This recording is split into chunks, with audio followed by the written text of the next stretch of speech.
জন রাষ্ট্রদূত দিল্লিতে থাকেন, 7 দেশের 7 রাষ্ট্রদূত ঢাকায় আছেন। দিল্লি থেকে একসঙ্গে 20 জন রাষ্ট্রদূত সহ মোট 27 রাষ্ট্রদূত সমবেতভাবে আমার সঙ্গে বৈঠক করার জন্য আগামী কয়েকদিনের মধ্যে ঢাকায় আসছেন। আপনারা জেনেছেন পতিত সরকার ও তার দোসররা প্রতি বছর দেশ থেকে 12 থেকে 15 বিলিয়ন ডলার পাচার করেছে। দুর্নীতি বিরোধী সংস্থা ট্রান্সপারেন্সি ইন্টারন্যাশনাল বাংলাদেশ সম্প্রতি এই তথ্য দিয়েছে।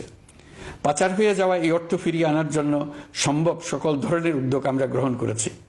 এই কাজে সফল হতে পারলে আমাদের অর্থনীতি আরো গতি পাবে।